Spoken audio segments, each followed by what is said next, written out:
Hello everyone, welcome to BayernNow, the ultimate Bayern Munich fan channel. It's 24 hours after the Chelsea game, and we have a lot to be talking about. We're going to be talking about the things that Bayern Munich did right, and some of the best things that we did. But before that, subscribe to the channel if you're new and share the videos. We're close to 3,000 subscribers, and I appreciate each and every single person that's constantly adding themselves to this community, this amazing, active community.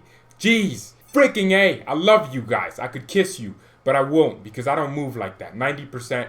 Actually, 95% of you are men. We're not doing that way. Alright, but seriously though, Bayern Munich beat Chelsea. And the Chelsea fans have been going, oh, you beat a crap team. You're right. We beat some irrelevant team from London. Some banter team. Some crap team. They've never done anything against us in their history. We just beat them 7-1 on aggregate. Their worst ever Champions League freaking defeat in a freaking knockout round. Oh, you know what? It's fine. It's fine. We didn't do anything important or big. But Bayern Munich, pressing intensity. That's the first thing that I saw from that game that was one of our biggest strengths. I don't know if there's a team in Europe that can press. We press more buttons than a freaking FIFA control. We press, man. God damn, we press. We press like somebody just shot our mother.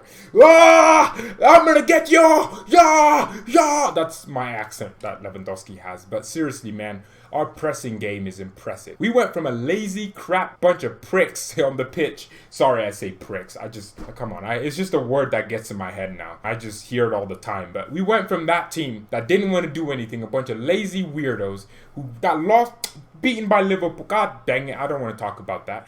And now we're one of the highest pressing teams in Europe. We are the highest pressing team in Europe. Liverpool is synonymous for pressing. Well, Hansi Flick will have something to say about that, Jurgen. Come outside, Jurgen. Come outside, Jurgen. Hansi Flick, come outside with your horse-sounding name. Because Hansi Flick is a better pressing manager than you. Oh, we beat you at your own game. Well, we didn't beat them. They actually beat us at the Allianz. But it doesn't matter. Pressing-wise, in that game versus Chelsea, we were absolutely spotless. I thought the cutting of the passing lanes is something that Hansi Flick is very good at. If you watch Liverpool play and how they press, Liverpool don't gegen press like people think they do, where they rush the guy with the ball. It's actually very strategic. It's tactical. They cut passing lanes, and then instead of just running, they angle their pressing to make it very difficult for their press to be played through. And that, coupled with center backs that are athletic enough to go out and challenge the strikers that could be getting a long ball or a pass. And that makes amazing pressing.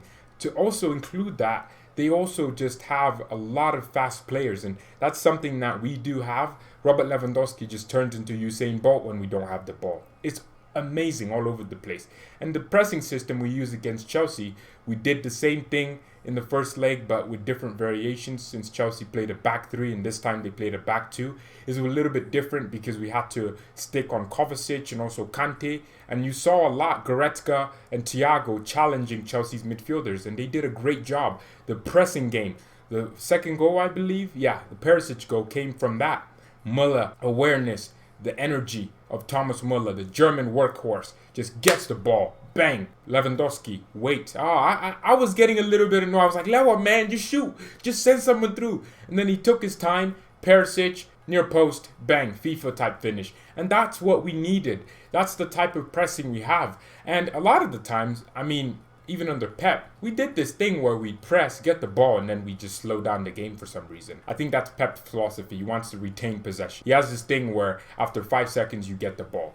And that's fine, right? But I'd like to counterattack, and that's something that we do so well. I think it's helped by the fact that Davies and Pavard have so much athleticism that they get higher up the pitch, get the ball, and are able to convert that ball retention into actually good possession where we can use and score a goal. So in that game, you saw what we've been seeing and what we've been seeing for the last few months under Hansi Flick. We took the ball and we actually made something happen and scored a goal. And that, frankly, for me, is what freaking won us that game. Our pressing intensity. And that's where, if you're going to be a Barcelona, you're going to have to be careful against us. Because we will press you down like a freaking remote controller when the TV's off. Okay, changing gears constantly. That's something we did. I thought that was amazing. The way we went from gear 1 to gear 2. Not just between the segments of minutes in the game, but rather just the overall game. We would change gears so quick. Thiago's movement dropped in between the center backs. Müller, he sends a great ball in between the lines to him. Müller lays it off to Gnabry. He plays Lewandowski through. Lewandowski's onside, gets fouled in the box, penalty. quick as hell. Chelsea were probably like, Thiago's dropping in. Nothing can happen. If you saw what I saw on that pitch, oh my goodness. Alaba, this is why I love Alaba so much. Alaba was basically directing that whole sequence of play. He was telling Davies where to be. He told Lewandowski where the space was. He was basically leader, man. Franz Beckenbauer. He was telling Muller, Alaba's amazing, man. And he was basically just directing all that sequence of play. Lewandowski lost his marker, Christensen, right? And he actually ended up getting a penalty. And that is the definition of changing gears. That is it. You change gears very quickly, which allows your opposition to find a harder time to play through your press. And that's something that was huge in that game. Bang on. Goretzka, Kimmich, Thiago, Davies, Perisic, Muller, Lewandowski.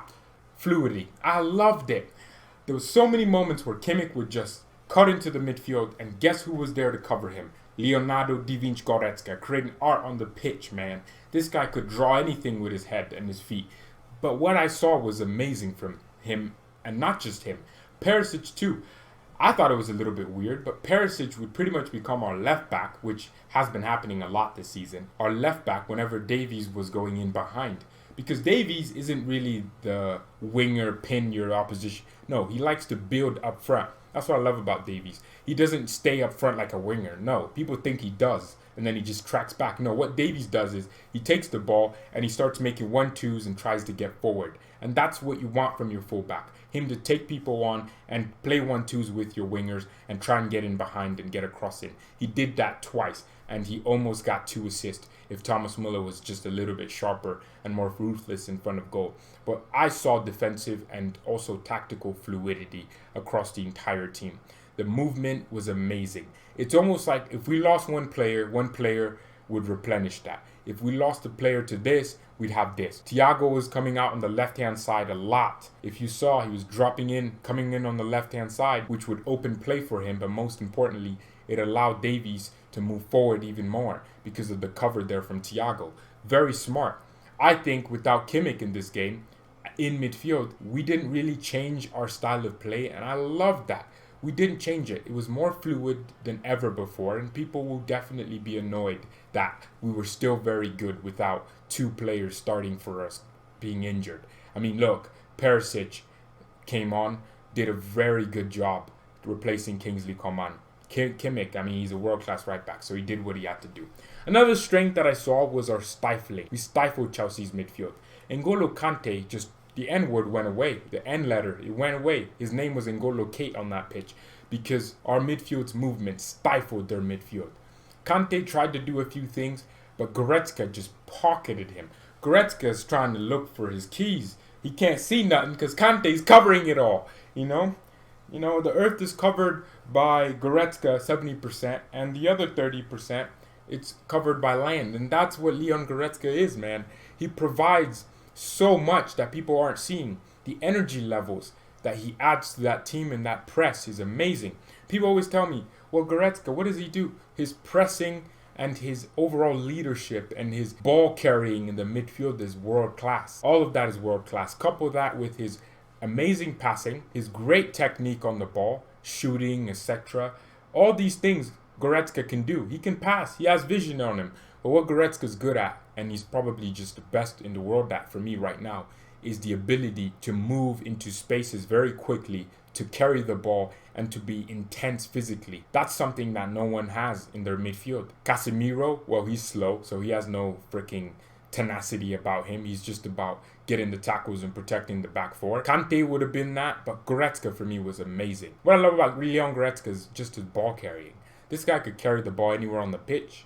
My goodness, he could carry a 400-pound Jerome Boateng. I love Boateng.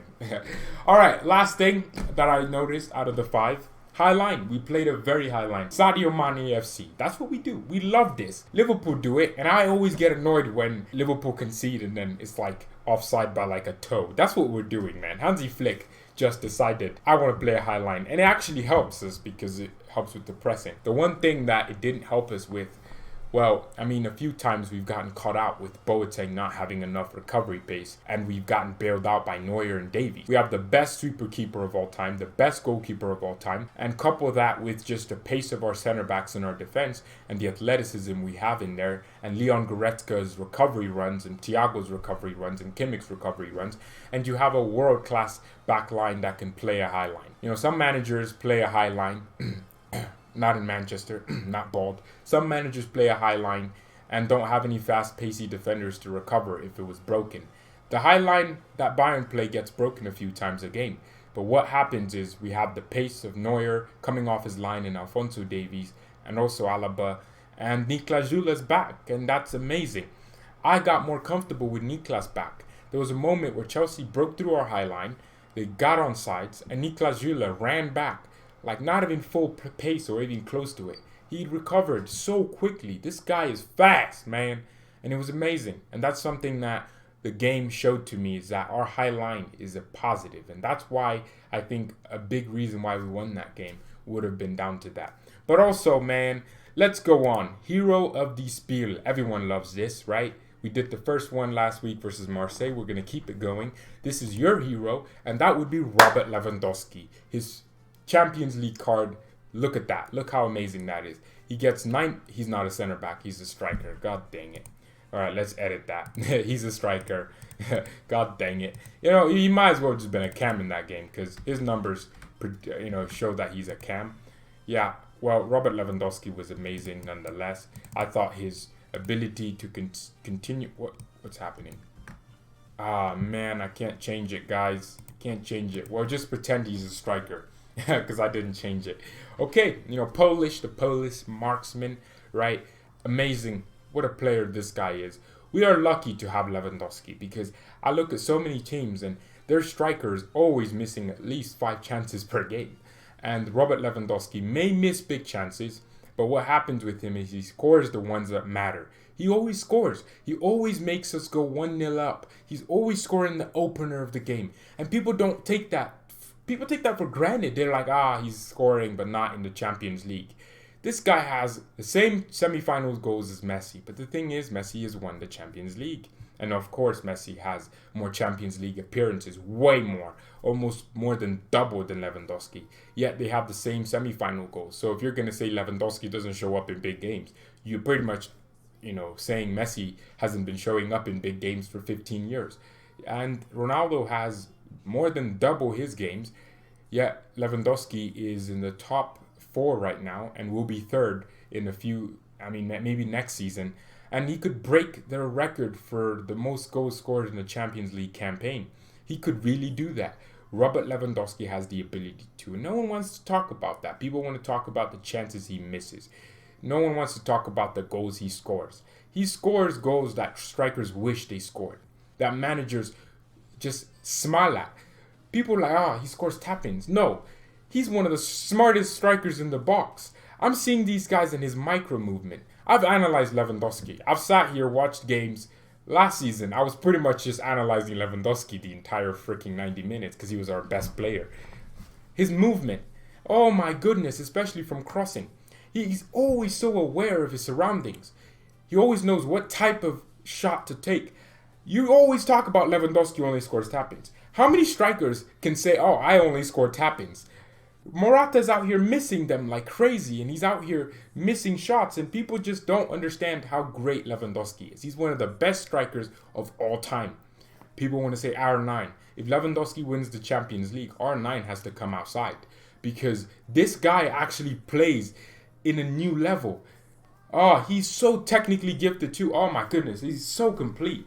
My man's first touch is like, him and Thiago must love each other, man, because their first touch is so similar. And I'm sure Lewandowski will be telling Thiago to stay. But that's your BIFA man of the match, the BayernNow man of the match, BIFA. But thank you everyone so much for watching. Hopefully this made sense. And hopefully Bayern Munich can play like this, of course, and better versus Barcelona. Mia san mia. And peace. By the way, subscribe if you're new.